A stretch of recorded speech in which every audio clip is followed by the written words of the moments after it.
Comme chaque année, donc le mois de janvier c'est l'occasion de célébrer le mois du mentorat, l'engagement de nombreuses personnes qui font vivre justement le mentorat. Donc pour cette quatrième édition, le collectif Mentorat propose une programmation variée qui mêle des rencontres en présentiel et des rencontres à distance comme celle-ci.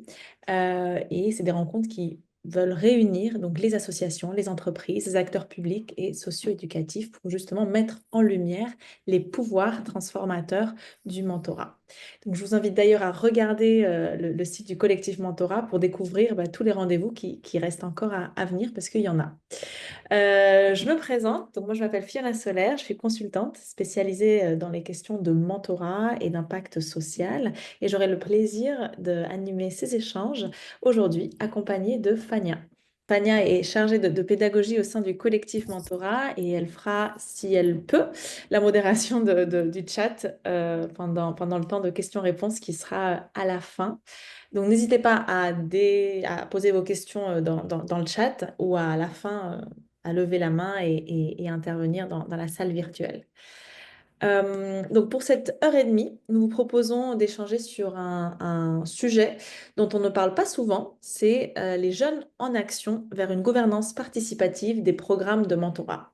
Donc dans cette heure et demie, on va explorer ensemble justement l'intérêt d'intégrer les jeunes au cœur des décisions et des orientations des programmes de mentorat, ainsi que les moyens pour le faire. Donc, on va discuter des bonnes pratiques, des défis rencontrés et des impacts aussi sur les jeunes et sur les associations. Pour ce faire, je suis ravie d'accueillir nos 4 intervenants et intervenantes. Anita Kirpalani, consultante experte en stratégie pour des structures dans le secteur de l'impact social. Marie Aubert, chargée de mission accompagnement des démarches de participation à l'ANACEJ. Gaëlle Courvalet, responsable de programme mentorat à l'ANAF. Et Laetitia Mallet, responsable territoriale Toulouse, Proxité à Toulouse. Merci à vous 4. On démarre par toi, Anita. Anita, tu es consultante en stratégie, comme je le précisais, pour des structures dans le secteur de l'impact social. Tu connais bien le mentorat, puisque tu as travaillé il y a 10 ans chez Passeport Avenir et aujourd'hui Fratelli, en tant que directrice du développement et des partenariats. Et tu as aussi passé quelques temps en tant que CEO auprès de la Fondation EPIC, avant de te mettre à ton compte. Euh, on veut démarrer par toi pour que tu nous aides à poser un petit peu ce cadre et ce contexte quand on pense à l'implication des jeunes dans la gouvernance. Quels sont les principaux constats que tu peux nous partager justement sur l'implication des jeunes dans la gouvernance associative en France, mais aussi à l'international, vu que tu as une expérience aussi à l'international? Oui, merci beaucoup. Je suis ravie d'être là avec vous aujourd'hui. Donc, merci pour l'invitation. Écoutez, le sujet de l'inclusion et la participation des jeunes est de plus en plus important, en fait. De plus en plus d'associations s'accordent à dire que c'est la voie qu'il faut prendre. Donc, quand on parle de participation des jeunes, on parle de choses assez variées et ça peut prendre des formes différentes. On parle d'abord d'inclusion des jeunes dans la conception des programmes, ensuite dans l'implémentation. Donc, en tant que bénévole, ce fameux give back dont on parle souvent, notamment dans le cadre de programmes de mentorat, on se dit que les jeunes, au bout d'un moment, devraient, pourraient rendre. Mais aussi, l'inclusion des jeunes dans l'implémentation peut se faire aussi par le biais de l'embauche, d'embaucher des jeunes dans les structures. Et puis enfin, ce que beaucoup considèrent comme étant le stade ultime, vous verrez que moi, ce n'est pas trop mon avis, j'estime que ça devrait être le premier stade, l'inclusion des jeunes dans les processus de décision et donc évidemment le nec plus ultra, l'inclusion dans la gouvernance. Donc c'est vraiment un mouvement qui prend, même l'ONU encourage la participation des jeunes dans les décisions qui les concernent, dans le cadre de l'agenda 2030 pour le développement durable. C'est un des 12 engagements clés du secrétaire général de l'ONU. Donc il y a vraiment cette prise de conscience à un niveau plus global. Et ça paraît assez évident parce que les effets sont très positifs. Alors, si on doit regarder quels sont les effets positifs de l'inclusion des jeunes, on peut peut-être schématiquement les séparer en 3 grandes catégories. Un effet positif pour les associations, d'abord. Donc, inclure les jeunes, ça va nous permettre de nous assurer que les programmes répondent aux besoins des jeunes, ce qui semble être la base, mais en fait, on se rend compte qu'il y a énormément de structures qui ne vont pas faire d'études de besoins auprès de leurs parties prenantes au moment où elles vont développer des programmes.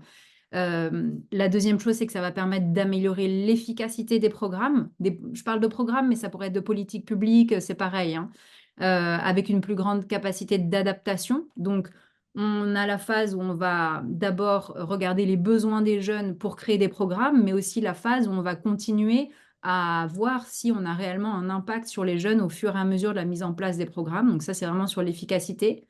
Ensuite, ça va permettre de renforcer la légitimité des associations, de se dire que d'où est-ce qu'on parle quand on est une association qui travaille avec les jeunes. Et puis, en règle générale, ce que les études montrent, c'est que ça augmente la transparence aussi de ces associations. Donc ça, c'est vraiment, il y en a d'autres, hein, mais 4 grands impacts que ça peut avoir sur les associations en elles-mêmes. Après, bien sûr, ça va avoir des impacts sur les jeunes aussi. Donc celui auquel on pense le plus rapidement, c'est l'autonomisation, l'empowerment. Moi, je dirais surtout qu'en fait, cette prise de pouvoir sur les enjeux qui les concernent, va les replacer, va leur redonner une place active au cœur de la société. En fait, en faisant cette expérience au sein d'une association, ils vont ensuite pouvoir déplacer cette expérience au sein même de la société. Ce qui me permet de faire le pont vers un troisième type d'impact, qui serait l'impact sur la société dans son ensemble, qui est un peu ce qu'on cherche tous à faire en travaillant dans les structures dans lesquelles on travaille. Et donc, ce troisième impact, c'est le renforcement, en fait, de cette forme d'activité un peu citoyenne qui va créer sur le long terme des communautés beaucoup plus inclusives. On parle aussi d'équité intergénérationnelle, surtout sur nos programmes. Ça, c'est une chose qui est assez importante de se dire qu'en fait, les programmes qu'on met en place, nous, en tant qu'association, ça va être des programmes qui vont avoir un impact sur les jeunes.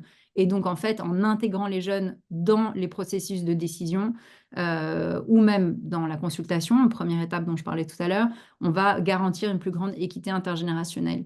Il y a une asso qu'on soutenait à Epic qui s'appelle Pivotal, qui est une asso américaine qui avait ce terme qu'ils employaient souvent, que je trouvais assez fort, qui disait Nothing for us without us, donc rien pour nous sans nous.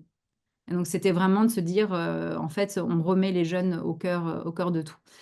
Ce que je trouve assez parlant, en fait, j'aime bien regarder un peu les mots et comment les mots changent, c'est un changement sur la terminologie qu'il y a en ce moment. Pendant longtemps, on parlait des jeunes, des jeunes comme des bénéficiaires. Et aujourd'hui, il y a un mouvement qui fait qu'on change ce terme et qu'on va en France utiliser le terme d'usagers ou de participants. Et là, on passe même à l'étape d'après de dire qu'en fait, c'est des jeunes qui sont experts, qui ont une expérience vécue et que l'expérience vécue, en fait, va apporter une expertise qu'il faut prendre en compte. Et donc, en fait, ce changement de terme de bénéficiaire à usager, que certains trouvent pas très beau, ou à participants, en fait, c'est un changement sémantique qui est très symbolique et très fort. En France, on est un peu à la traîne par rapport à ce qui se passe à l'étranger. Mais bon, c'est pas grave, on n'a pas la même histoire, on n'a pas. Mais c'est un mouvement qui a commencé beaucoup avec la consultation, en fait, et surtout dans le secteur de la santé, de la solidarité. Donc, si on prend juste une structure très connue qu'on connaît tous, l'Armée du Salut, c'est dès 2007 en fait qu'ils ont créé l'équivalent d'un comité consultatif. Et aujourd'hui, ce comité consultatif a entre 80 et 100 personnes qui influent les politiques publiques directement. Mais dans nos secteurs à nous, dont on parle aujourd'hui, le mouvement est plus lent et surtout l'inclusion dans la gouvernance est beaucoup plus lente. Mais bon, je laisserai du coup les autres participants donner des exemples. Il y a des associations qui sont présentes ici qui ont inclus les jeunes dans leur gouvernance. Alors évidemment, bon, Télémac, Article 1, mais il y en a d'autres. C'est plus récent et vraiment, c'est cette idée que cette intégration dans la gouvernance est vue comme un stade ultime alors qu'en fait, ça devrait être une condition sine qua non. Et vraiment, je ne parle pas, et il y a quelqu'un qui représente ce type de structure ici, mais de structure d'assaut fondée par les jeunes, hein. C'est encore un autre constat. Mais voilà, donc c'est vraiment cet enjeu de se dire comment est-ce qu'on va faire en sorte que tous les impacts positifs qu'on peut voir de l'inclusion des jeunes, de la participation des jeunes dans la prise de décision, va pouvoir être utilisé à son maximum pour améliorer le travail qu'on fait tous au quotidien. Et donc, comment est-ce qu'on va pouvoir surmonter les freins aussi que ça peut apporter et puis qu'on verra ensuite. Voilà, je ne sais pas si ça répond un peu à ta question d'avoir un panorama général, Absolument, mais absolument, une masterclass parfaite. je sais Là, le pas. démarrage. Merci, merci beaucoup. J'ai vu plein de notes et on va reparler de tous les sujets que tu as ouverts.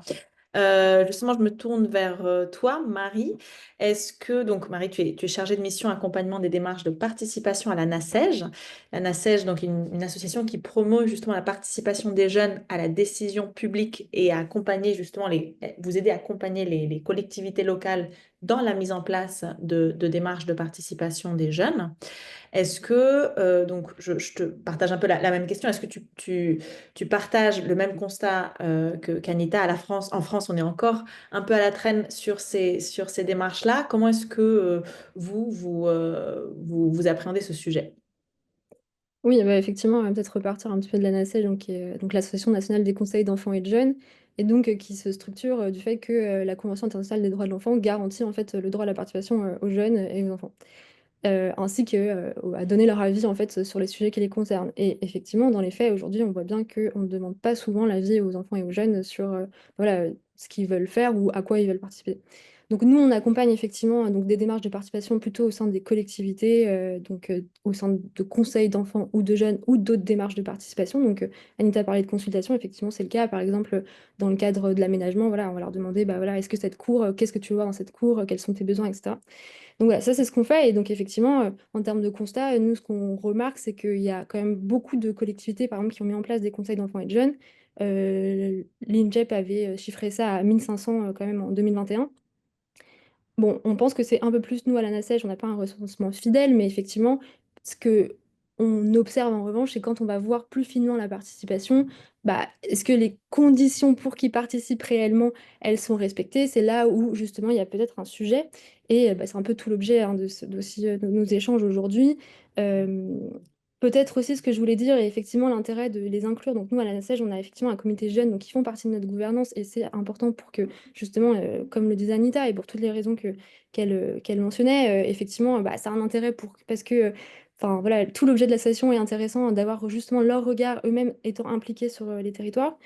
Euh, mais aussi de dire que ce que nous, on voit sur le terrain avec les professionnels, c'est que les jeunes, souvent, ils font remonter que justement tous les dispositifs qu'on pense pour eux, ils sont pas adaptés à leur code, ils sont pas adaptés à eux. Et donc ça, c'est un vrai sujet aujourd'hui qui est quand même, où il y a une prise de conscience quand même assez réelle, en tout cas avec les professionnels avec qui je travaille, justement de ne pas penser peut-être un dispositif sans avant même les avoir consultés en fait. C'est-à-dire d'avoir un travail beaucoup plus collaboratif et de vraiment effectivement poser des besoins, voilà, et comment eux ils le perçoivent. Et en fait, c'est marrant parce qu'on se rend bien compte que on a des usages complètement différents. Et donc, du coup, c'est beaucoup plus intéressant effectivement de croiser ces regards-là. Oui, c'est exactement ce que disait Anita, le rien pour nous sans nous, non? Exactement. Hmm. Super, merci. Et justement, parlons de ces conditions à respecter. Et là, je vous passe la parole à toutes les deux, Marie et Anita. Euh, tu as démarré hein, en disant, Marie, que voilà, elles sont, les conditions ne sont pas justement adaptées aux jeunes pour qu'ils puissent participer. Ça, j'imagine que c'est un des freins majeurs à l'inclusion des jeunes, mais j'imagine qu'il y en a d'autres. Quels sont les freins que vous rencontrez le plus souvent, Marie, et après Anita? Ouais, je peux en donner quelques-uns, puis bah, on se complète, Anita, bien sûr. Nous, ce qu'on voit surtout beaucoup, donc on travaille évidemment avec donc, les élus des donc, villes, départements, régions, mais bon, on peut le voir aussi, donc c'est un peu toute la question de la posture adulte, hein. C'est-à-dire voilà, comment aussi on parle d'un pied d'égalité avec ces jeunes, comment aussi on tord un peu le cou à nos biais, à nous, parce que vraiment on a intégré énormément bah, voilà, on a des biais cognitifs qui font que de fait, on ne leur parle pas à égalité, et ça c'est un vrai sujet, et comment on crée justement des espaces pour que eux se sentent à l'aise et prennent leur place en fait dans ces espaces-là, et pour bah, voilà, faire émerger des besoins, ou en tout cas voilà, imaginer ensemble quelque chose, un dispositif, etc. Et donc, il y a quelque chose sur lequel nous, on insiste beaucoup, notamment auprès des élus, c'est la question de la redevabilité, c'est-à-dire qu'à partir du moment où on crée un espace où ils peuvent faire justement émerger leurs besoins ou leurs envies, leurs idées, c'est qu'on puisse, à un moment donné, revenir et leur dire, voilà, oui, on va le mettre en place, non, on va pas le mettre en place, et pourquoi. Et ça, c'est un vrai sujet. À partir du moment où on crée une démarche de participation, on lance une démarche de participation, il faut que c'est en fait une sorte de contrat avec les jeunes. C'est-à-dire, voilà, si on le fait ensemble, bah, on s'engage à un moment à revenir vers vous et vous expliquer parce que, enfin, on considère donc encore une fois dans le contexte de collectivité que, bah voilà, parfois c'est des questions de budget. Enfin voilà, il y a plein de raisons, mais c'est de pouvoir à un moment donné expliquer pourquoi on peut pas le faire. Et donc ça, c'est un frein parce que souvent, on lance des démarches de participation où on les associe sans vraiment aller jusqu'au bout et sans revenir vers eux et c'est pas assez sincère. Et ça, c'est vraiment c'est quelque chose qui revient beaucoup dans leur, ce sont leurs termes en fait. C'est la question de la sincérité, d'être honnête et d'aller, voilà, de tenir sa parole. Voilà, récemment, j'ai fait un atelier où vraiment c'était l'expression tenir sa parole. Donc ça, c'est effectivement un premier frein. C'est déjà la posture de l'adulte, comment je l'accueille, quelle place on leur laisse vraiment et comment ils se sentent à l'aise pour aussi être à un pied d'égalité et vraiment ensemble construire quelque chose. Et aussi, donc, il y a aussi un peu la question, un des freins, c'est ils ont besoin que ce soit assez concret aussi, de pouvoir voir qu'on on va avoir un projet qui va potentiellement se aboutir. Voilà, je peux dire ça. Peut-être Anita, je te laisse. Ouais, je trouve, Merci aussi. Vas-y, vas-y, Anita. non, je trouve ça super fort ce que tu dis sur la redevabilité. C'est un vrai enjeu. Je rajouterais à ça peut-être des trucs un peu plus terre à terre. Déjà, la difficulté d'accès à la participation parfois. En fait, en fonction de, il peut y avoir des barrières économiques, sociales, des barrières de santé. En fait, c'est tout bête, hein. Si vous êtes un jeune qui vit dans la rue, enfin, sans caricaturer, mais c'est peut-être beaucoup plus difficile. Donc, il faut trouver des solutions pour promouvoir l'inclusion. Il y a aussi en fait l'accès à l'information, l'accès aux compétences et au code. Quand vous siégez sur un board à côté de certains très grands dirigeants d'entreprise, bah, il faut savoir participer en fait au processus décisionnel. Souvent, il y a beaucoup de choses qui sont décidées avant les boards et en fait, c'est décidé en sous-main. Donc clairement, vous arrivez, vous êtes jeune, vous arrivez juste au board et puis en fait, vous pensez avoir une voix, mais bon, tout le monde s'est déjà mis d'accord sur tout. Enfin, on va pas, voilà, soyons honnêtes, ça se passe des fois comme ça. Il faut aussi changer, s'assurer qu'il y a une volonté de changer la manière de faire au sein des équipes et du board. On en parlait tout à l'heure. Un des avantages de l'inclusion des jeunes, c'est que ça va créer plus de transparence. Bah, qui dit plus de transparence dit qu'il faut qu'on accepte, par exemple, que ces jeunes sachent combien est payé le DG de la structure. Et ça, c'est un exemple vraiment tout bête, mais il y a plein d'autres choses en termes de transparence. Et le dernier, c'est un peu, voilà, c'est un peu décalé, mais je dirais qu'il y a il y a un frein qui vient des financeurs, des assos, enfin, des desiderata d'évaluation que peuvent mettre les financeurs sur les assos. Il y a un chercheur américain qui attribuait en fait à ça le fait que on ait du mal à inclure les jeunes dans la gouvernance parce que en fait euh, le fait que beaucoup de financeurs disent voilà, ça c'est vos objectifs, il faut que vous atteigniez tel et tel objectif, les participants sont souvent traités comme un moyen d'atteindre les objectifs de performance en fait. Et donc, ça va complètement nuire à la relation que vous allez avoir en tant que staff avec les participants. Et du coup, enfin, il donnait un exemple tout bête, mais par exemple, si en justement autonomisant les personnes avec lesquelles vous travaillez, la personne se dit, bah, je vais quitter mon job en fait parce que c'était pas fait pour moi. Et en fait, c'est une vraie réussite pour le jeune en question. Mais peut-être que dans les résultats de performance de l'association, ça va être un échec parce que c'est un jeune au chômage, alors qu'en fait, le jeune est censé reporter sur l'asso, pardon, est censé reporter sur le nombre de jeunes en emploi. Et en fait, c'est pas du tout représentatif de la réalité du travail de l'association, qui est en fait un gros succès dans cet exemple. Encore une fois, je schématise un peu tout. Mais voilà, donc je pense qu'il y a une réelle responsabilité des financeurs, notamment dans leurs injonctions d'évaluation. Et je sais que, par exemple, quand j'étais à EPIC, nous, dans la sélection des associations, donc c'était une sélection très ardue, on avait inclus la participation des jeunes. C'était une chose qu'on regardait comme quelque chose de positif, une chose positive au sein des associations. Donc, en fait, les financeurs peuvent avoir une réelle responsabilité pour accompagner, promouvoir d'abord et ensuite accompagner ces changements auprès des associations. Merci Anita, c'est quelque chose qu'on commence aussi à voir au sein du collectif Mentorat, notamment quand il y a le label qualité Mentorat qui a été développé et c'est un aussi des facteurs, c'est de comment est-ce qu'on on rend les jeunes plus acteurs justement des programmes. Donc parlons un peu plus de mentorat, justement lions les deux sujets. Euh, Et parlons de comment une association de mentorat qui porte des programmes pour la jeunesse peut justement bénéficier de tous les effets dont tu citais, Anita, non? C'est cette efficacité, cette légitimité, cette transparence, mais au-delà de ça, comment est-ce que on autonomise beaucoup plus les jeunes et on fait avec les jeunes. Et justement, on remarque, on le disait, en France, les associations qui sont créées par des jeunes ont tendance à inclure plus rapidement justement les jeunes dans leur gouvernance. Et c'est justement le cas de la NAF.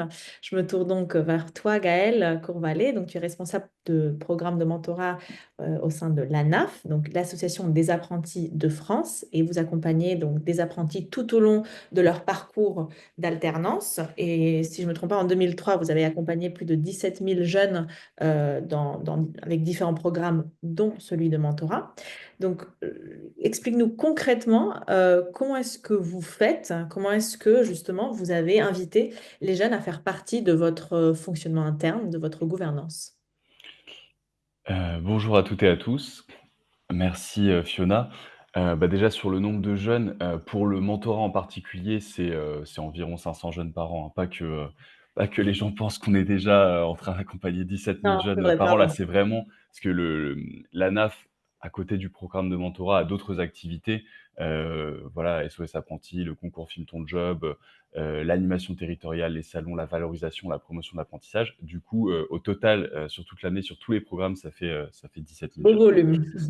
Hem et donc alors, la première question c'est, déjà pour vous introduire les choses, donc le conseil d'administration de la NAF, il est formé exclusivement d'actuels et d'anciens apprentis et de jeunes, en tout cas, toutes les personnes ont moins de 30 ans, même le président. Donc mais on a vraiment ce côté actuels et anciens apprentis. Alors pourquoi? En fait, ça n'a pas vraiment été une décision puisque, tu l'as dit, donc asso jeunesse créé par des jeunes. Donc dans les statuts mêmes, il est, indiqué que l'ANAF doit être, doit avoir un CA qui est composé d'actuels et d'anciens apprentis. Donc ça a toujours été le cas, mais il y a eu 2 phases, je dirais même 3. Donc au début, asso fondé par d'anciens apprentis, l'asso reste sur la promotion de l'apprentissage jusqu'à 2018-2019. À partir de là, développement, rapide de l'association, parce que développement, de l'apprentissage, hein, tout simplement en 2018, ça correspond à l'année de réforme de l'apprentissage. À partir de là, beaucoup plus de salariés. Il y avait 5 salariés, hein, jusqu'à 2018-2019. Très rapidement, ça passe à une vingtaine et aujourd'hui, on est, 54. Donc ce qui s'est passé, c'est qu'il y a 2 ans, il y a le constat que, un président et 3 administrateurs, ça commence à faire pas beaucoup, en fait, pour une asso de 54 personnes. Du coup, il y a l'idée de renforcer le CA. Et d'arriver à, une douzaine d'administrateurs et donc pour ça, la décision est prise, et c'est là où je vais parler un petit peu du processus de mise en place.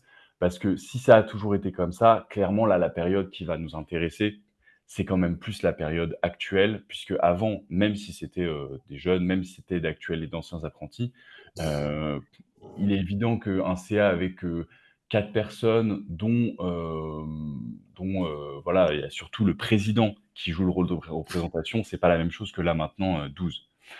Hem, donc là, décision est prise d'élargir le CA et pour ça, le processus qui a été mis en place, c'est une campagne de communication. L'ANAF recrute ses futurs administrateurs, donc campagne de communication sur les réseaux sociaux et dire: «Devenez administrateur de l'ANAF». Hmm. Hem Et ensuite, un processus avec un dossier et un entretien pour expliquer la démarche aux futurs administrateurs. Alors, on pourrait prononcer le mot de sélection. En vérité, il n'y a pas vraiment eu de sélection puisque, je ne crois pas qu'on ait refusé des gens. Heu, ça ne Donc on va dire que, les gens qui sont allés au bout de ce dossier, cet entretien-là, en fait, ont tous été retenus pour devenir administrateurs. Donc il s'agissait davantage, voilà, d'un processus pour faire connaître la démarche aux personnes qui avaient répondu, favorablement, à la campagne de communication sur les réseaux sociaux. Et la motivation, qui ont Et la montré. motivation, bien sûr, de dire, voilà, il s'agit d'un mandat de 3 ans avec telles implications et ça nécessitait quand même une partie d'explication. Et des explications, tout simplement parce que les personnes qui se sont proposées pour devenir administrateurs, administratrices, c'est des personnes qui étaient bien davantage connaisseurs, connaisseuses et intéressées par les questions liées à l'apprentissage. Donc des personnes qui étaient déjà dans des structures apprentissage, des CFA, d'autres assos jeunesse, enfin salariés dans d'autres assos jeunesse, mais bien davantage portés sur la question de l'apprentissage que sur la question associative finalement. Et du coup, ça a supposé une chose évidente, c'est qu'il a fallu, former ces personnes à comment fonctionne une association et surtout comment fonctionne une association employeuse. Parce que s'il y avait des jeunes qui pouvaient avoir eu un engagement associatif, par exemple, syndicat étudiant, il y en avait pas qui avaient vraiment une expérience d'administrateur, administratrice d'une association employeuse. Donc ça nécessite, qu'est-ce que c'est, les comptes? Qu'est-ce que ça veut dire, les comptes d'une association?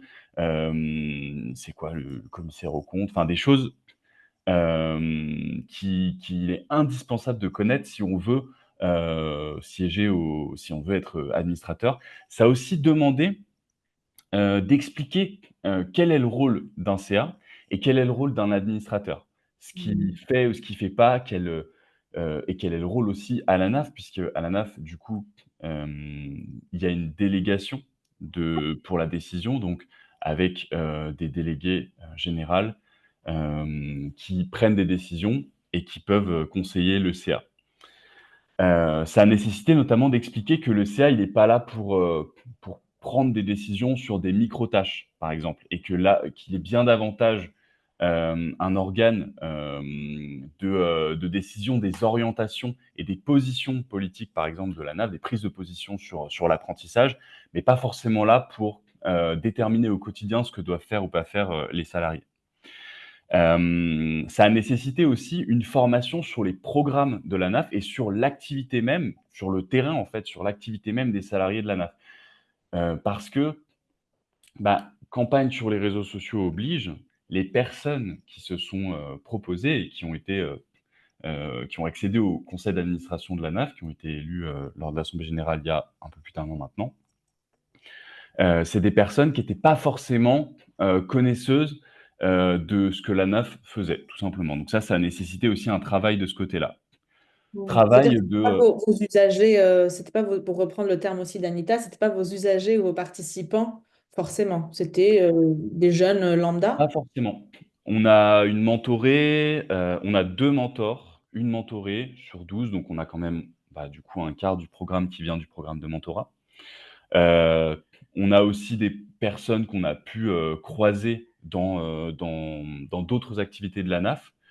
Mais on va dire qu'il y a une bonne moitié, c'est des gens qui, ont vu ça, qui sont intéressés par les questions apprentissage et qui se sont lancés là-dedans pour ça. Donc c'est pas forcément, que des personnes, que des participants, participantes.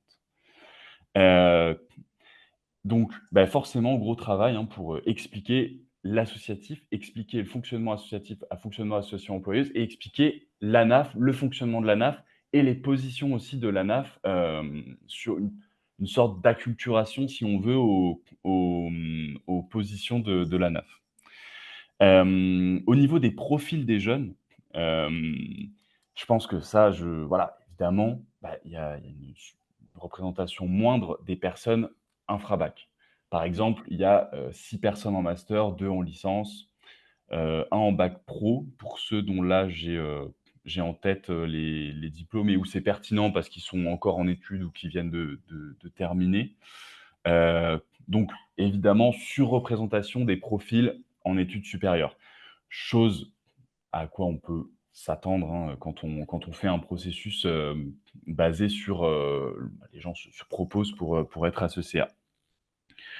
Hem, pour le fonctionnement futur, puisque là, cette expérimentation, elle a démarré il y a 2 ans, les jeunes ont été élus en février 2024. Ouais, c'est ça, février 2024. Heu, donc c'est là, on a 1 an de recul. Dans l'idéal, chaque année, parce qu'on sait que bon, il y a des administrateurs qui vont partir, d'autres qui vont être élus.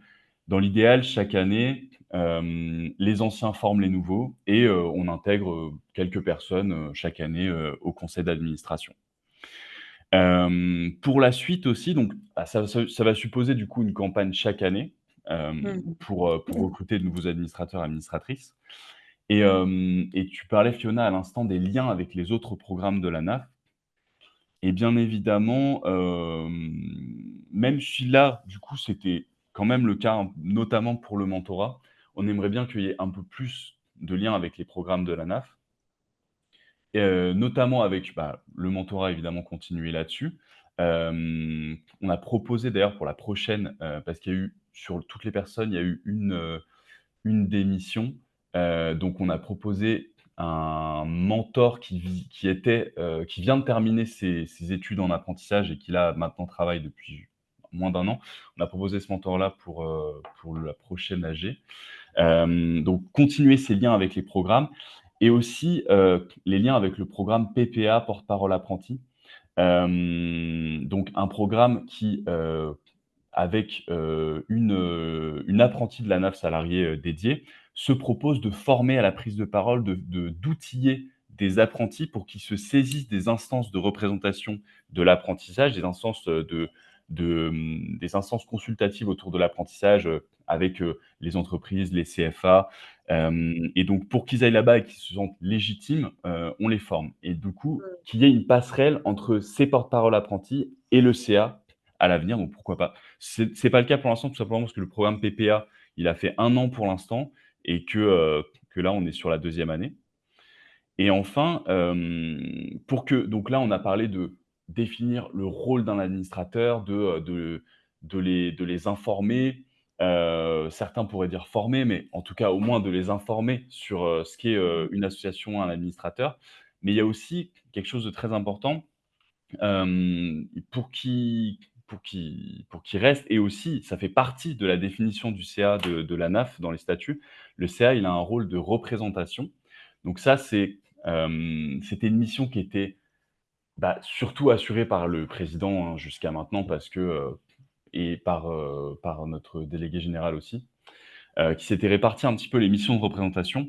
Mais ça, c'est très important qu'à l'avenir, le CA, il puisse, siéger dans les instances consultatives et dans les instances, où la NAF est représentée. Donc par exemple, D'accord. charte de l'apprentissage, le COJ, toutes les instances où la NAF allait. Pour l'instant, c'est Aurélien ou Morgane, donc délégué général et président qui y allait. Là, ce serait intéressant que d'autres personnes puissent y aller. Ça, évidemment, ça prend un peu de temps à mettre en place parce que il faut que les personnes, elles soient un petit peu acculturées aux prises de position de la NAF. Mais ça va se mettre en place là, à partir de la prochaine AG, en gros, Super. donc là, début d'année 2025. Eh ben, je t'arrête là, Voilà un Gaël. petit Comme peu. ça, on Ouais, peut. ouais, ouais, mais j'ai terminé. Ouais, parfait, parce que tu as évoqué plein de sujets très importants et on reviendra justement ce recrutement. Comment est-ce qu'on recrute ces jeunes? Est-ce que c'est des jeunes qui viennent du grand public ou est-ce que c'est des jeunes qu'on a déjà dans nos structures? Tu as parlé aussi de comment est-ce qu'on forme ou comment est-ce qu'on acculture. J'ai entendu aussi, non, ces jeunes-là, on en reviendra parce que c'est un vrai sujet. Et donc, ce qui est important de retenir, c'est que vous avez quand même, voilà, vous êtes une asso fondée par des jeunes et vous avez dans votre ADN désormais donc inclus les jeunes en tant qu'administrateur, mais aussi dans votre CA. Je me tourne vers Laetitia, puisque toi, tu es responsable donc, territoriale pour Proxité à Toulouse. Et donc, Proxité, ce n'est pas une asso fondée par des jeunes. Proxité accompagne la réussite scolaire, l'orientation des jeunes issus de territoires en difficulté avec leur programme de mentorat.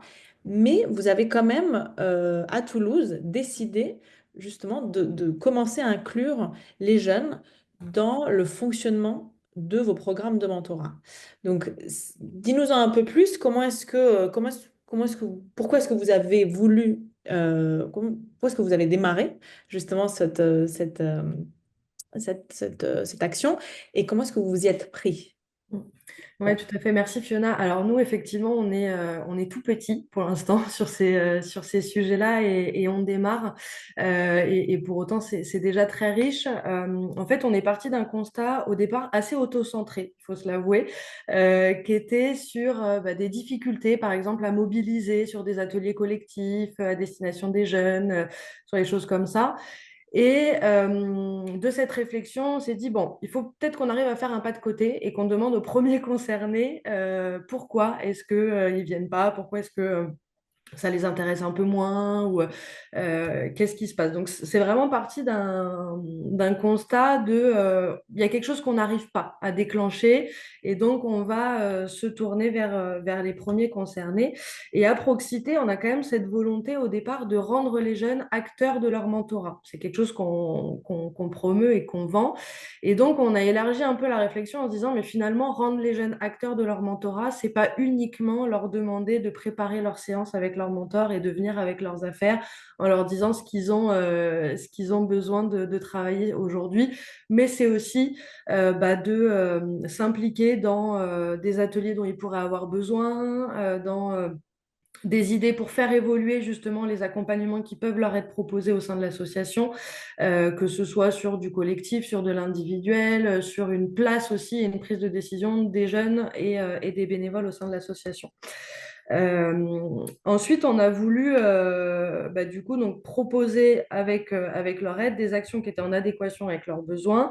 On a voulu travailler sur le développement du sentiment d'appartenance aussi à cette association et que les jeunes soient plus uniquement dans une... alors, le mot va être un peu moche, mais dans une consommation finalement de ce qu'on peut proposer et de sortir de ce dynamisme un peu de je viens dans une association parce que j'ai des besoins et donc j'attends de recevoir, mais d'essayer d'inverser un peu et de leur proposer eux aussi de s'engager, de s'impliquer, de proposer des choses pour que ce soit un cercle vertueux et que ça leur apporte aussi derrière, que ça nous apporte, que ça leur apporte, et donc de pouvoir leur permettre de développer et de mettre en avant des compétences parce qu'ils se seront investis dans des projets un petit peu différents, parce qu'ils auront pu valoriser aussi auprès de leurs pairs, voire auprès de bénévoles, de salariés de l'association, des compétences, des connaissances qu'ils avaient. Et donc voilà un peu l'ensemble des facteurs qui ont été déclenchants dans cette réflexion, qui sont encore à maturer. Et d'ailleurs, en entendant là mes collègues, il y a pas mal de choses moi qui m'ont fait écho et où je me dis, ben, on a encore du chemin à parcourir, mais c'est chouette, c'est un joli challenge. Parce que nous, très concrètement, aujourd'hui, ce qu'on a mis en place, c'est dans un premier temps des temps de réflexion où on a invité à la fois des jeunes, mais aussi des bénévoles, pour montrer aux jeunes que leur parole était entendue au même niveau que les bénévoles qui s'engageaient aussi à Proxité et qui, eux, étaient dans une démarche d'engagement, on va dire, volontaire, un petit peu différente que la démarche, Anita parlait tout à l'heure, de bénéficiaires finalement ou d'usagers que les jeunes pouvaient avoir. Donc le but, c'était d'essayer de remettre à égalité un petit peu cette parole, ou en tout cas de montrer aux jeunes qu'elle est entendue à au même niveau. Et donc, on a créé des temps de réflexion où les jeunes et les bénévoles pouvaient venir nous donner leur avis sur le parcours d'un binôme, par exemple, tel qu'il est aujourd'hui. Est-ce qu'il leur convient? Est-ce qu'il leur convient pas? Est-ce qu'ils voient des choses qui manquent? Sur l'image et la visibilité de Proxité aussi, parce que on entendait pas mal de jeunes nous dire ah mais nous on a des copains qui connaissent pas ou moi j'en ai entendu parler par tel biais, mais peut-être que ce serait intéressant que vous fassiez ça. Il y avait déjà un peu des éléments spontanés qui étaient donnés dans des échanges informels, et donc on a voulu ouvrir cet espace un peu plus formalisé pour qu'ils puissent déposer leurs idées, leurs envies et leur vision aussi des choses. On les a questionnés sur ce qui pouvait manquer à Proxité, sur la recherche de bénévoles aussi, comment eux pouvaient voir les choses, donc voilà, sur tout un tas de sujets. Et on a quelques jeunes qui ont répondu présents, et c'était assez chouette. C'est d'ailleurs des jeunes qui maintenant continuent de venir à tous ces temps de réflexion. C'est souvent les mêmes. Là, il y a un petit pôle qui s'est créé. Et c'est même des jeunes qui parfois ont arrêté d'être mentorés à proximité, mais qui continuent de venir dans ces instances un peu de réflexion. Et de ces temps de réflexion un peu communs, on a découlé des actions plus concrètes avec des créations de comités de pilotage où sont mélangés des salariés, des bénévoles mentors et des jeunes de l'association, et parfois même des entreprises partenaires qui vont financer quelques actions. Et donc, l'an dernier, on a mis en place nos premiers comités de pilotage. Et alors, c'est assez, c'est encore, comme je vous l'ai dit, on est assez petit encore, hein, donc les sujets, on a essayé de trouver des choses, enfin, les jeunes d'ailleurs et les bénévoles ont trouvé des sujets sur lesquels ils avaient envie de travailler. Le premier, c'était une action plutôt type événementiel. Voilà, on a envie d'aller, de faire communauté et pas être que dans nos binômes de mentorat. On a envie de rencontrer les autres et donc on souhaite mettre en place une. Alors là, c'était anecdotique, mais c'était une randonnée dans les Pyrénées. Et donc, c'est eux qui, de A à Z, ont monté le projet, ont été chercher les financements, ont intégré les entreprises aussi au comité de pilotage. Voilà, ont été faire toute la gestion de projet. Donc, on en revient un peu à la question de monter en compétences aussi et de valorisation pour ces jeunes-là qui n'ont pas ou peu d'expérience professionnelle aussi, donc à revaloriser derrière. Et puis un autre comité de pilotage, un peu plus là sur la question du sentiment d'appartenance, parce que le souhait, c'était qu'il y ait plus de jeunes qui viennent sur ces instances-là. On a encore un petit peu de mal à les toucher sur ces temps de réflexion et de prise de décision. Et donc, il y a un autre comité de pilotage qui s'est créé sur développer le sentiment d'appartenance, puisqu'ils ont considéré qu'en développant le sentiment d'appartenance, on donnerait envie aux jeunes plus de venir sur ces instances-là et donc d'avoir un pouvoir un peu plus important, parce que plus nombreux, sur les prises de décision, sur les évolutions qu'il peut y avoir au sein de l'association, les choses qui peuvent être proposées, etc. Voilà un peu, Fiona, je ne sais pas si ça répond à toutes tes Et questions. justement, par rapport à ce sentiment d'appartenance, parce que je pense que c'est aussi ce qu'on recherche, nous, dans nos actions de mentorat, à fidéliser les jeunes. Et tu parlais de cercle vertueux, donc de se dire comment est-ce que on peut, au-delà de les garder jusqu'au bout, comme on le disait au premier workshop, comment est-ce qu'on les garde jusqu'au bout de nos actions de mentorat, mais comment est-ce qu'on leur propose aussi encore plus, parce qu'ils ont des choses à dire et nous aussi, on peut en sortir grandi. Justement, est-ce que tu as vu, toi, avec les actions que vous avez déjà mis en place, un impact positif? Est-ce que tu sens que les jeunes qui sont passés par ces comités sont plus motivés, ils sont plus aguerris, et même au-delà, est-ce que tu sens un changement au sein de la structure? Ouais, alors le changement au sein de la structure, c'est encore assez récent. Donc c'est difficile d'avoir le recul suffisant pour Et parler un an, c'est de ça? changement. Voilà, c'est ça. Toujours est-il qu'il y a eu un vrai impact sur la mobilisation des jeunes sur les ateliers, par exemple, qui pouvaient leur être proposés. Mais pour le moment, toujours sur un aspect un peu consommation, de je viens chercher quelque chose dont j'ai besoin, mais ils sont plus nombreux à venir sur ces moments. Parce que c'est aussi les jeunes qui parlent aux jeunes. Nous, les jeunes qui se sont engagés dans ces instances, se sont aussi mobilisés pour aller sur nos antennes, parler directement aux jeunes de ce qui allait être fait. Et c'est plus uniquement les salariés, en fait, qui font cette communication auprès des jeunes et auprès des bénévoles. Et on a constaté quand même que des jeunes qui parlent aux jeunes, et ben, ça fait venir plus de jeunes, quoi. Ça marche mieux. Et on le sent aussi sur des événements type sur des appels à bénévoles, par exemple, ou des choses comme ça, où il y a des jeunes qui s'engagent davantage pour venir avec nous, pour parler de ce que ça leur apporte ou de ce que eux font, etc. Mais en fait, les bénévoles ont aussi plus envie de s'engager parce que c'est plus concret, parce que c'est des jeunes qui le vivent, qui en parlent avec leurs mots, avec leur vocabulaire. Je crois que c'est Marie tout à l'heure qui parlait de ça aussi. C'est comment est-ce qu'on parle aux jeunes.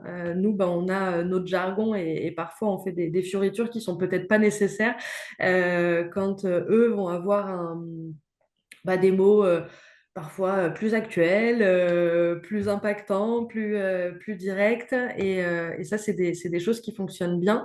Et après, sur les jeunes qui se sont inscrits dans ces instances, nous, on a vraiment constaté une prise de confiance en eux. On avait des jeunes qui parfois étaient très réservés et qui, sur les premières réunions, parlaient pas trop, osaient pas.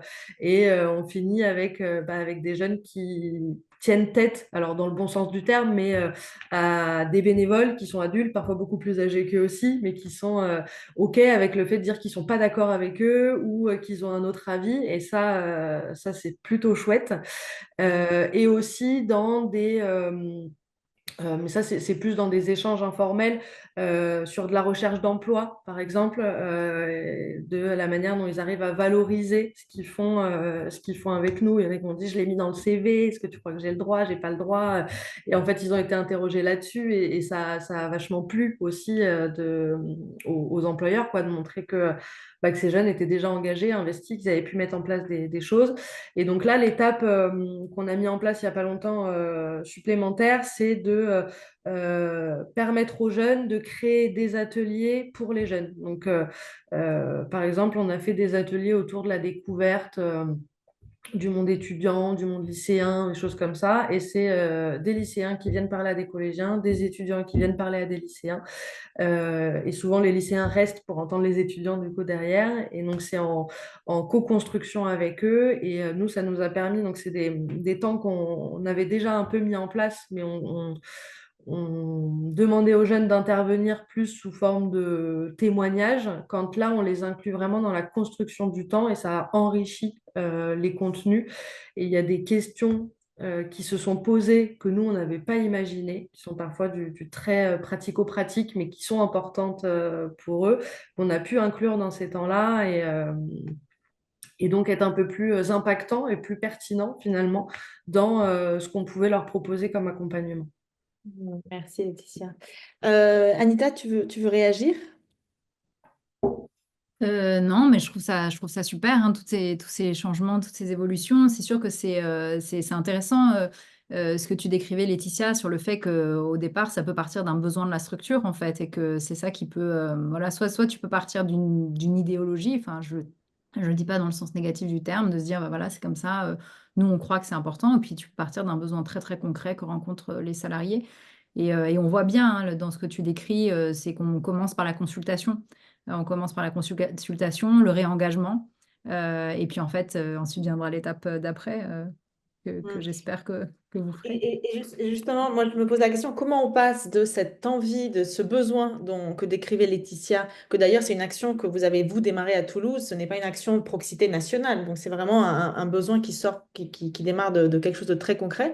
Donc, comment on passe de ça à l'expérience que vient de partager Gaëlle, où on a voilà, des administrateurs jeunes et un CA jeune.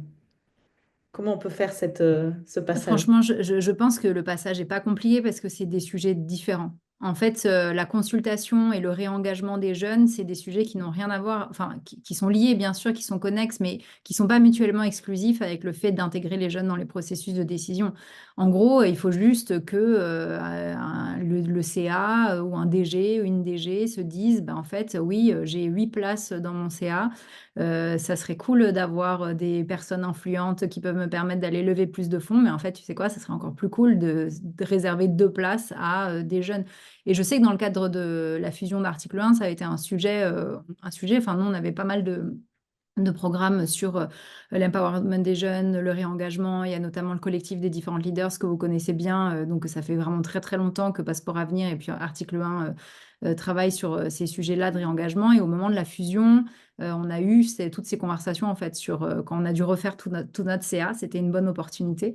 Et on a eu cette conversation dans le cadre du comité de direction de se dire, bah, est-ce qu'on va inclure des jeunes? Et dans mon souvenir, au tout début, c'était en 2018, je dirais 17 ou 18, la fusion, enfin le premier CA. Mais je me trompe peut-être, il y a des gens qui sont aujourd'hui à article 1, corrigez-moi.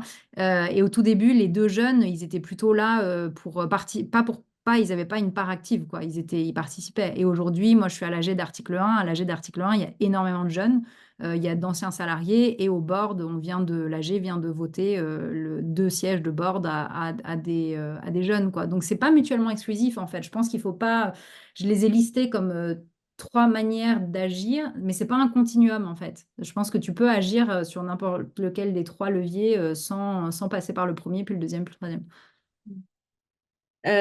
Merci. Et justement, on parlait, Gaëlle et Laetitia, et ben, vous quatre, vous l'avez évoqué, cette formation, ou en tout cas, comment est-ce que voilà, un jeune, quand il souhaite s'engager au sein de la gouvernance ou des instances de participation au sein de l'association, comment est-ce qu'on l'accompagne à s'engager au mieux? Comment est-ce que, sans forcément, on en parlait lors de nos échanges pour préparer cet atelier, et comment est-ce qu'on forme sans formater? Comment est-ce qu'on accompagne sans que le jeune perde son originalité, sa vision, voilà. Comment Anita peut-être et Marie, et ensuite Gaëlle et Laetitia. Oui, c'est une expression que j'aime bien, former sans formater. Comme le disait Gaël tout à l'heure, malheureusement, c'est vrai, bon, en tout cas dans nos types de structures, ça va être plutôt des jeunes qui ont fait des études supérieures, qu'on va réimpliquer, etc. Donc, c'est des jeunes qui ont un certain bagage. Ça demande du temps, en fait. C'est plutôt ça le frein, c'est que ça demande du temps de la part de soit du ou de la chargée de programme qui s'occupe des jeunes, soit de la part du DG, soit pourquoi pas les mettre en lien avec un membre du board qui pourrait en fait les chaperonner au début. Donc, c'est un peu ce que Gaël expliquait sur la formation sur ce que c'est qu'une asso, comment fonctionne un board, etc. Et ne pas formater, c'est, je pense, accueillir la parole, laisser la place, accepter, bien expliquer à tout le monde et puis former les autres membres du board, en fait. Parce que c'est-à-dire qu'il ne faut pas essentialiser la parole de ces jeunes non plus. Il faut, Marie parlait de biais cognitifs, il faut aussi faire attention à ça. Et donc, il faut aussi peut-être former dans une certaine mesure les autres membres du board. Vous êtes PDG d'une grande entreprise, mais comment est-ce que vous allez accueillir la parole du jeune sans l'essentialiser, sans la simplifier, sans la... Donc, je pense, c'est un peu comme pour tout dans la vie, un espace ouvert de parole, d'entente, et puis surtout faire comprendre aux jeunes que c'est son expérience vécue qu'on veut entendre et pas juste la répétition de ce qu'on peut entendre ailleurs, quoi. Alors, c'est plus facile à dire qu'à faire, je pense. Marie, justement, comment est-ce que vous faites, vous, pour accompagner les collectivités et les former? Oui, je veux bien réagir à ça, effectivement, parce qu'à la NOCEJ, on fait de la formation, mais on propose de la formation pour les agents et les élus, et pas pour les jeunes, parce qu'on considère justement que c'est plutôt à nous aussi d'interroger nos postures, voilà, ce qu'on sait faire et comment on peut accueillir ces jeunes-là. Du coup, effectivement, voilà, c'est vraiment toujours cette question de la posture et de créer ces espaces dont Anita vient de parler. Et par contre, quand même, réagir sur un point, effectivement, ce qu'on voit beaucoup pour ces jeunes-là, c'est peut-être des fois une timidité à prendre la parole ou en tout cas à oser. Et donc, du coup, il y a plutôt des temps, et ça c'est souvent sous forme d'ateliers, justement de prise, voilà, de prise à la parole, enfin voilà, comment je prends la parole. Et pour justement se délester certainement de poids et justement de peur qu'ils peuvent avoir. Mais sinon, effectivement, oui, nous, on considère que la formation, c'est plutôt pour les adultes, même si, bien sûr, ce qui est important, et donc Gaëlle et Laetitia, vous en parlez, c'est d'avoir ces temps, en fait, de niveau de connaissance et qu'on soit tous au même niveau de connaissance. Par contre, ça, effectivement, c'est hyper important pour pouvoir monter des projets ensemble et pour pouvoir aussi qu'ils soient, enfin, pour qu'ils prennent leur place. Enfin, voilà, donc ça, clairement, c'est intéressant. Ouais. Ouais. Oui, absolument. Prendre la place. Et tu le disais, Laetitia, qu'il y a des jeunes qui gagnent plus de confiance en eux. Gaëlle, tu parlais aussi.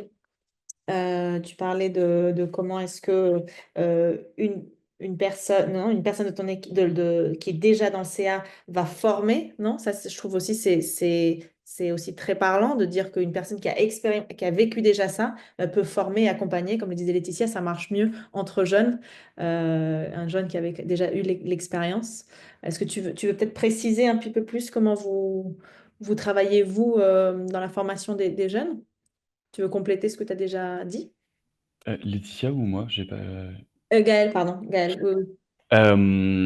Du coup, former ou formater, oui, je me rappelle qu'on s'était posé cette question et c'est un équilibre qui est assez complexe parce qu'en fait, oui, on veut former les jeunes et Marie, tu le disais, on veut que tout le monde soit au même niveau d'information. Donc ça veut dire que, ça se fait en plusieurs phases. On accueille toutes ces nouvelles personnes. on veut leur donner un maximum de connaissances. Qu'est-ce qu'on fait à la NAF? Qu'est-ce que c'est qu'une association? Pour qu'on parte tous du même point et en même temps faire comprendre le rôle d'un administrateur, d'une administratrice et que, bah, genre, ils vont pas arriver et prendre des décisions stratégiques majeures dans les 2 mois qui vont suivre leur intégration au CA. Mais une fois que cette phase-là, elle est passée, après, tu le disais, on peut permettre aux anciens de former les nouveaux. Et former ou formater, c'est assez délicat parce que dans la mesure où on veut que les personnes, elles aillent dans des instances de représentation, où on met en avant vraiment cette mission de représentation de l'ANA, voire des apprentis, dans les conseils, bah, en fait, d'une certaine manière, on veut quand même que, y ait, un cadre, idéologique, si je peux dire, qui correspond, aux prises de position de la NAF, qui soit respectée par ces personnes-là lorsqu'elles vont, assurer leur mission de représentation dans les instances, jeunesse et dans les instances, gouvernementales. Du coup, il y a quand même un besoin de cadre et ça, du coup, d'avoir au départ un document cadre sur le rôle et sur les positions de la NAF et puis après que ces personnes respectent quand même, la ligne de la NAF. Donc je dirais que, il y a vraiment, un enjeu très important à accueillir cette parole-là en étant tous au même niveau d'information lorsqu'on est dans le processus de décision d'un CA, dans la vie d'un CA, mais quand même un cadre à construire, pour cette mission de représentation qui est assurée par les membres du CA. Hmm. Des réactions? Super, merci. Euh, et justement, je pense que Gaëlle, tu l'évoques aussi dans tes propos un petit peu et Anita aussi. On parle justement, et tu l'évoquais Anita quand tu parlais de comment voilà, ce board, comment est-ce qu'on accueille cette parole, comment est-ce qu'un financeur va vouloir à certaines exigences et doit se confronter aussi à cette jeunesse d'une certaine manière. Est-ce que vous avez remarqué, toi peut-être Gaëlle, puisque vous êtes plus avancé aussi dans le processus, des tensions intergénérationnelles ou un peu ce côté, comment est-ce qu'on fait avec ce clash un peu intergénérationnel entre un jeune qui arrive avec ses idées et les salariés ou peut-être les financeurs qui sont en face et qui doivent accueillir eux aussi cette parole? Alors, pas forcément de tension intergénérationnelle parce que, l'équipe salariée est très jeune. Le pôle directionnel est assez jeune finalement. Donc, je crois que sur ce point-là, on se comprend toutes et tous. C'est pas forcément quelque chose, qui est complexe. Hem, mais après, clairement, si je peux parler de tension, alors je sais pas si je peux parler de tension, mais hem, je pense que quand on est, jeune et qu'on se retrouve dans le conseil d'administration, d'une association, on se rend pas forcément compte tout de suite de ce que ça veut dire et de ce que ça implique. Et c'est pour ça qu'il y a tout ce travail de formation et d'échange qui est nécessaire. Et à ce titre, on s'attend, enfin, il faut prendre conscience de quel niveau de décision est attendu par un CA et du partage des tâches entre, la délégation et le CA. Et du coup, aussi prendre conscience de la responsabilité, que c'est parce que, bah, c'est nos chefs en fait, c'est comme ça, c'est le conseil d'administration. Et du coup, je pense que de faire comprendre que non, bah, vous allez pas, tout de suite prendre des décisions stratégiques, que par exemple les décisions stratégiques, bah, c'est plutôt la délégation qui les prend et que, on attend plus du CA, qui prenne position sur, les sujets politiques, sur les communiqués de presse, qui puissent réagir à l'actualité, qui puissent mettre à l'agenda des problématiques liées à l'apprentissage et qu'après ils puissent porter ces éléments-là dans les différentes instances de représentation dans lesquelles il est et faire comprendre ce partage des tâches, entre l'équipe salariée et le CA. Au départ, il n'est pas forcément, évident. Hmm. Des réactions, Anita, Marie? Je pense qu'aussi, par exemple, si on prend l'exemple de la consultation, il y a une manière de consulter, en fait, les jeunes pour, se débarrasser de nos biais cognitifs. Il y a pas mal d'assauts ici présentes aussi qui ont des chercheurs, qui travaillent avec eux. Enfin voilà, quand vous faites un questionnaire pour, récolter les besoins de participants et de participantes. Il y a une manière de dispenser ce questionnaire, il y a une manière de poser les questions, il y a une manière voilà, il y a un travail qui est fait d'acculturation et enfin, c'est un métier, quoi, pour pouvoir vraiment poser les questions pour que la parole soit entendue. Donc voilà, juste un élément à rajouter là-dessus, c'est que ça se travaille et qu'il y a il y a des soutiens sur lesquels on peut s'appuyer pour faire en sorte de récolter au mieux cette parole. Hmm. Oui, et là-dessus, c'est pour ça effectivement que nous, on fait de la formation dans ce sens-là, c'est-à-dire bah, voilà, comprendre ce qu'est la participation, quels sont les différents niveaux de la participation, donc aller jusqu'à de la codécision potentiellement, et de pouvoir voir qu'est-ce qu'on y met derrière. Effectivement, par exemple, il y a aussi des techniques d'animation, enfin, c'est important effectivement toujours pour être sur un pied d'égalité, pour pouvoir inclure tout le monde, faire attention à ça, à la parole de chacun et chacune. Bah, effectivement, il y a plein de choses auxquelles on peut se former et bah, pour voilà, effectivement respecter au mieux bah, ces Hmm. jeunes et leur parole. Hmm. Et justement, Marie, une question pour toi. Quels outils ou quels formats avec lesquels vous travaillez, vous, favorisent le plus l'expression des jeunes? Surtout pour les associations qui sont autour de la table virtuelle, si elles veulent voilà, demain démarrer un peu cette expression auprès des jeunes, qu'est-ce qui marche le mieux? Je ne sais pas ce qui marche le mieux parce que ça dépend vraiment des territoires, des contextes, etc. Mais en tout cas, ce qui est hyper important, il y a peut-être deux choses qui sont intéressantes. Je pense que Laetitia, tu l'as dit. Et effectivement, c'est-à-dire avant d'avoir un dispositif un peu figé, et là, je sors un peu du cadre dont tu parlais, Gaëlle, qui est important effectivement de poser un cadre. Donc, c'est-à-dire vraiment ce qui est contraignant ou pas et quelles sont les limites. C'est quand même intéressant de se dire, bah, voilà, si on part ensemble sur surtout un certain nombre d'années, de temps, voilà, comment on s'y prend? Effectivement, des fois, ils pensent à des choses auxquelles nous, on va pas penser. Je pense par exemple à une collectivité qui donc a fait un atelier préfiguratif de leur dispositif. Donc, ils avaient fait un conseil de jeunes et ils leur ont dit, bah voilà, nous, on pense par exemple faire tant d'ateliers, ça se passera de cette manière-là, sur tel territoire, etc. Et par exemple, ils ont dit, bah oui, non, mais c'est important de penser, par exemple, à un format hybride. Voilà, on a besoin de se voir aussi en visio parce qu'on ne peut pas se déplacer. J'ai entendu aussi, effectivement, ça c'est un vrai sujet, c'est que bah, les jeunes, souvent, en plus, quand nous, on les voit, c'est des jeunes déjà engagés, donc qui rajoutent de l'engagement à l'engagement. Donc, en fait, il y a une vraie question de la disponibilité. Donc ça, c'est assez important aussi de pouvoir voilà, se mettre d'accord entre nous, être, bah, nous, souvent, on leur dit, enfin, et on voit aussi qu'il y a des collectivités qui le font, qui être assez souple aussi, et se dire que voilà, il faut accueillir bah, voilà, leur volontariat et leur engagement et pas attendre non plus, voilà, ils font ce qu'ils peuvent, quoi. Et vraiment, un autre sujet, c'est l'interconnaissance qui est hyper importante. Enfin, l'interconnaissance, enfin, se connaître. Enfin, ça, c'est hyper important. On sent que, justement, s'il y a un cadre de confiance qui est posé en amont, l'expression, elle est beaucoup plus facile, même justement pour dire, voilà, il y a quelque chose qui se passe mal, ou là, je me sens pas bien, etc. Donc ça, c'est aussi assez important. Ça crée du collectif, et derrière, bah, c'est beaucoup plus facile pour, effectivement, à favoriser la parole des jeunes.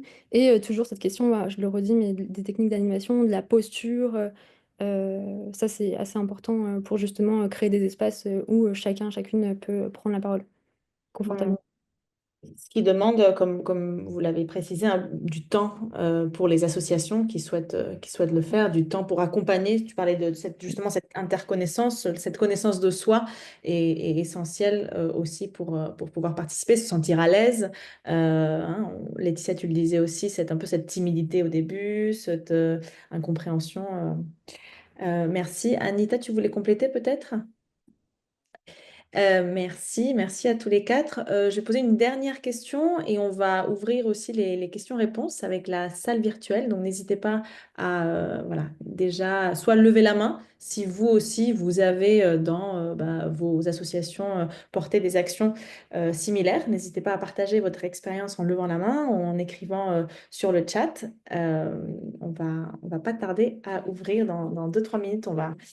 On va ouvrir les questions-réponses. Merci. Peut-être pour Gaëlle et Laetitia, tu l'as déjà un petit peu évoqué, mais là, à ce stade, quelle perspective en fait vous donnez pour continuer à inclure les jeunes dans vos actions? Est-ce que voilà, vous allez ouvrir à plus d'actions, Laetitia? Est-ce que vous allez passer à un, un nouveau stade, un stade supérieur?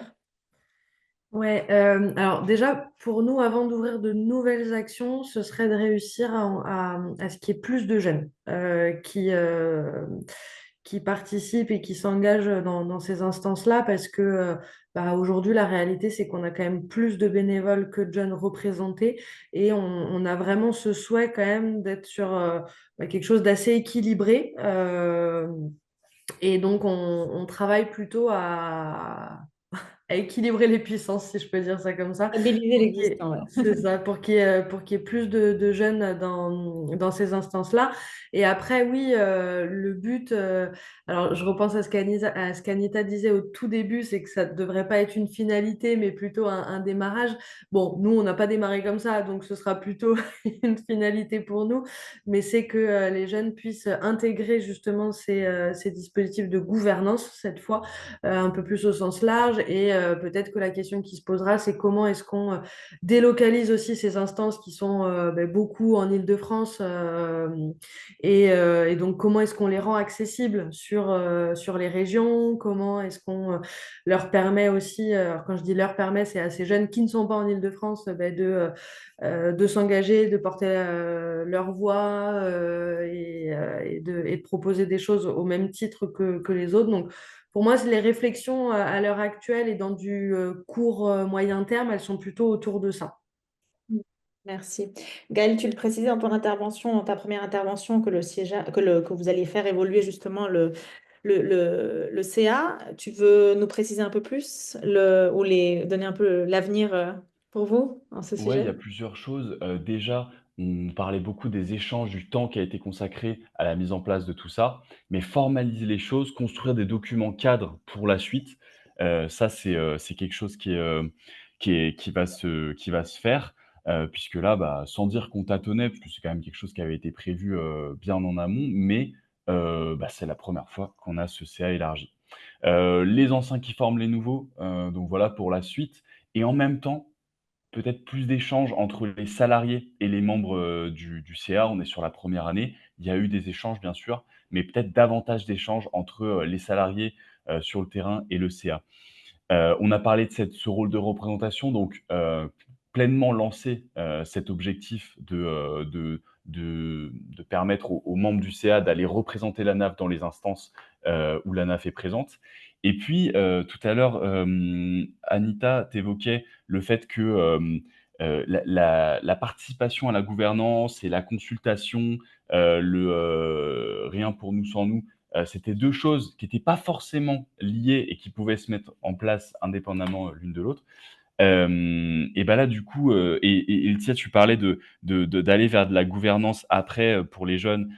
En fait, nous, ce serait plutôt du coup, faire le chemin inverse et pourquoi pas consulter, les apprentis, peut-être des futurs adhérents à l'association pour, renforcer la légitimité des administrateurs à se présenter comme, représentants, des apprentis. Donc finalement, faire un petit peu le chemin inverse, quoi. Davantage de jeunes issus des programmes de la NAF, notamment du programme porte-parole apprenti, c'est aussi un objectif, qui va, dans ce sens. Voilà un petit peu pour les perspectives et pour la suite. Merci Gaëlle, merci à vous quatre. On va ouvrir les questions-réponses. Je ne sais pas si Fania, je crois qu'il n'y a pas de questions dans le chat. Alors non, il n'y a pas eu de questions dans le chat, donc pour les participants, n'hésitez pas à lever la main directement si c'est plus simple pour vous de prendre la parole. En bas, normalement, de votre écran, il y a un petit onglet réaction et en cliquant dessus, vous avez la possibilité de lever la main pour directement prendre la parole. On va laisser 1 minute pour les timides de la salle s'il y a des questions. C'est toujours un moment gênant. On attend que quelqu'un se manifeste. Si vous n'avez pas de questions, moi j'en ai, mais j'en ai beaucoup posé déjà. Ok, bon, j'y vais, j'en pose une dernière et peut-être il y a quelqu'un qui va se lancer après. Justement, le collectif Mentorat a affaire à beaucoup de jeunes qui sont notamment... ah ben, Claire, allez, je te passe la parole et après je poserai ma Le- question.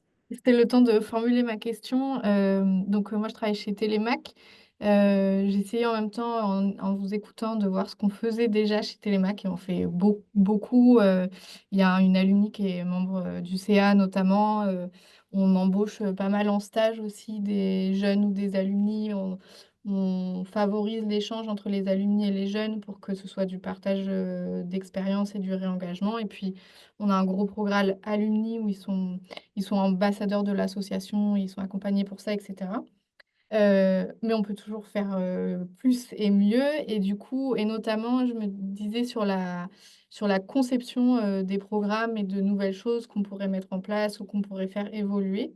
Et ma question, c'est peut-être un conseil, c'est que donc Télémac, on accompagne cette année 2500 jeunes. On est présent un peu partout en France, donc c'est une bonne machine déjà.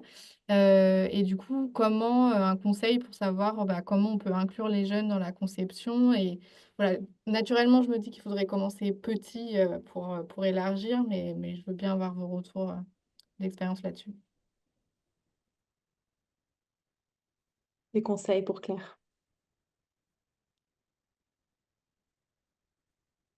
Je crois que vous l'aviez fait à Télémac sur Mon Avenir en Grand, sur la création de Mon Avenir en Grand. Ouais. Et je pense que en fait, quand on crée des programmes, peut-être un des conseils, c'est de l'inclure dans le programme même, en fait, la consultation. Donc, en fait, avant même de se dire, euh, voilà, on a besoin de créer une plateforme en ligne parce que c'est le Covid, ou on a besoin d'intégrer les familles, ce qui était le cas aussi chez vous, ou je sais pas, n'importe quel autre besoin qui revient parce qu'en tant que salarié d'une structure, bah, voilà, on a une connaissance, on a une forme d'expertise. Au lieu d'agir très vite sur ce programme-là, c'est d'inclure dans le programme lui-même une récolte de besoins au tout début dans le programme même, et quand tu vas le vendre à des financeurs, parce que bon, c'est ça qui est très dur aussi, c'est que en fait tout le temps que ça prend pour faire toute cette consultation, c'est du temps que personne n'a envie de financer. Sauf des structures qui donnent des fonds non fléchés, ou des financeurs qui sont un peu avant-gardistes et sensibilisés à ça. Mais si tu l'intègres dans la conception même du programme, ça peut faciliter. Donc, pas le voir comme quelque chose que tu viens rajouter en plus, mais en fait, tout de suite, le prendre comme une des étapes, en fait, du programme. Et puis, pareil pour la consultation, une fois que le programme a été mis en place, à 1 an, à 2 ans, mais ça, on le fait de plus en plus avec les études d'impact, etc., mais avec le biais dont je parlais tout à l'heure, où l'étude d'impact peut prendre, dans l'exemple que je donnais, une perte d'emploi comme un échec, alors qu'en fait, c'est au contraire un facteur de réussite, parce que la jeune femme dont je parlais tout à l'heure s'est sentie suffisamment en confiance pour quitter son job pour en faire un qui lui convient le mieux. Mais voilà, mais tout ça, je suis consciente que c'est très compliqué, mais principalement pour des questions de financement, pas tant parce que les salariés n'ont pas envie de le faire. Euh, voilà, je passe un conseil, mais... Ouais, merci beaucoup. Et peut-être, Claire, justement, tu disais que bah, vous êtes sur plusieurs territoires partout en France. Peut-être moi, je pose une question en plus, de dire comment est-ce qu'on fait. J'imagine que le digital bah, nous aide beaucoup, mais comment on fait pour répondre à la demande de Claire, mais à un niveau sur tout le territoire français, quoi.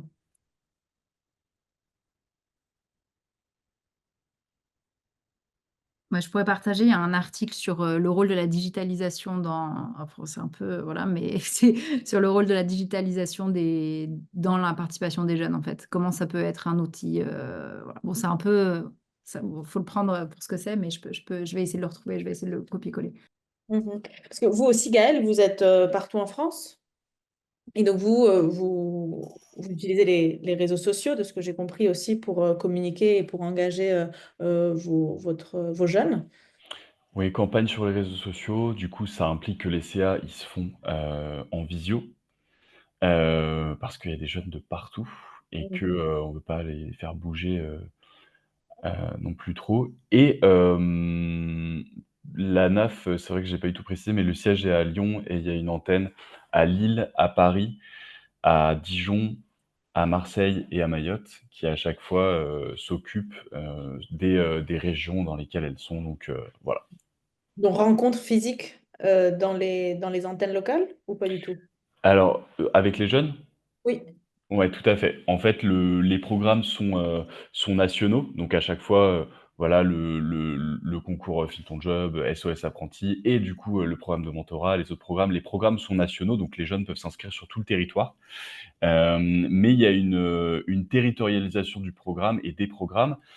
Donc ça veut dire que, sur les territoires des antennes, il y a de l'animation territoriale, il y a des ateliers dans les structures jeunesse, il y a des forums, il y a des salons et du coup, des petits événements jeunes mentors. Donc, plein d'occasions où là, on rencontre, physiquement les jeunes, ce qui fait que, les programmes sont nationaux. Le programme de mentorat est national, mais, dans les faits, il y a, 86 des jeunes qui viennent des territoires où la NAF est présente. Merci. Est-ce qu'il y a une autre question?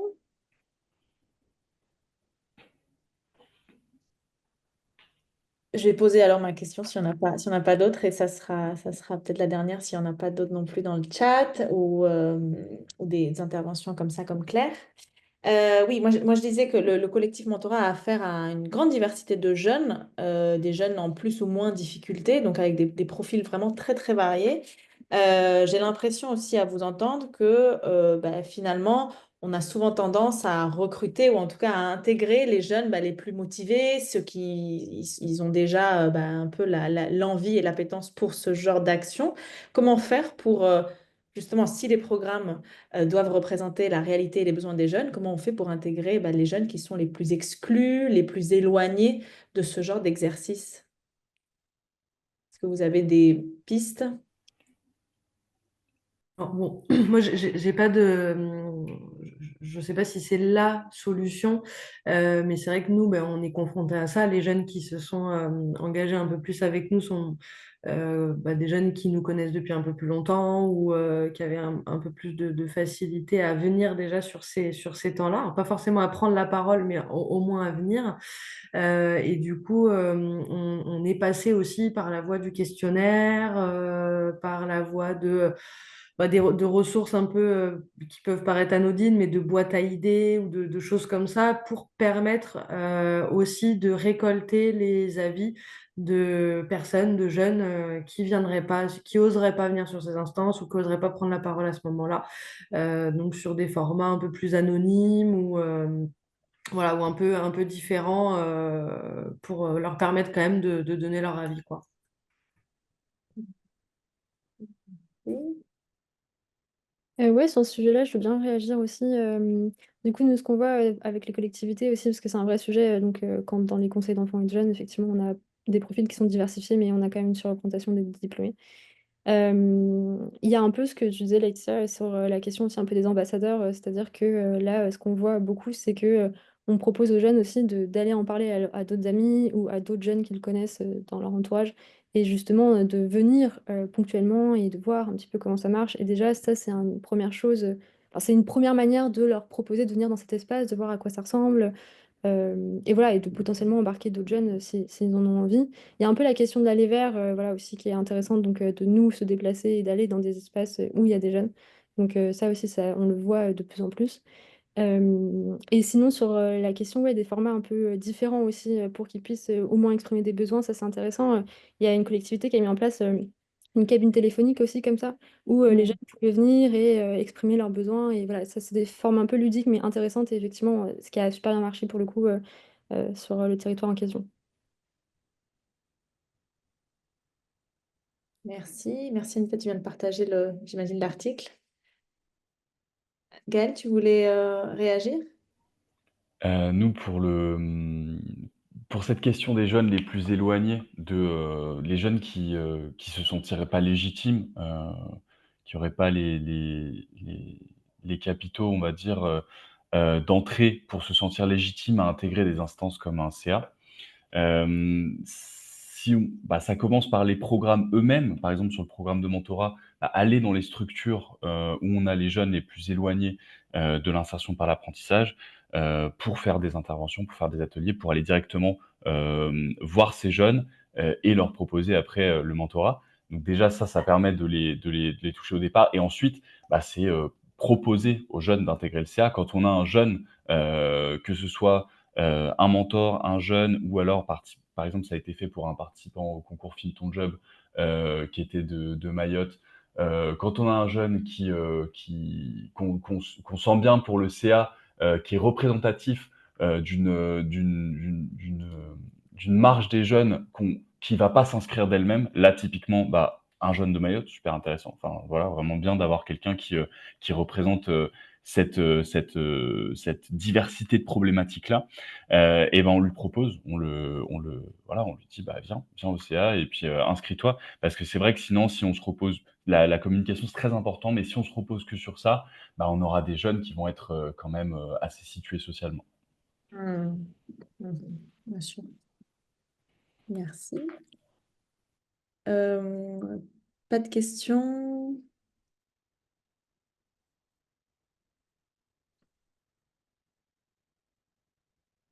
Ok, bon, bah, très bien. Je pense qu'on peut s'arrêter là s'il n'y a plus de questions.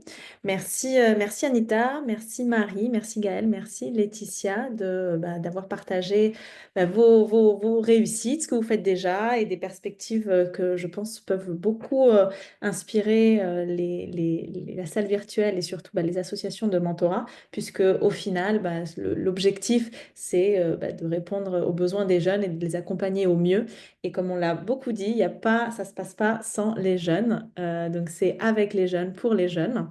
Et on voit aussi tout ce que vous avez dit, que les assos en ressortent grandis. Tu le précisais au tout début, s'assurer, Nanita, tu précisais que les programmes permettent justement d'assurer qu'ils répondent toujours aux besoins des jeunes. On améliore aussi l'efficacité, la légitimité, on augmente la transparence, mais surtout, et je pense qu'on y croit tous, comment ce cercle vertueux du fait d'engager les jeunes au début par le biais du mentorat, mais après plus durablement sur des actions, des décisions pour aussi les rendre des agents actifs et citoyens qui participent activement dans la vie citoyenne.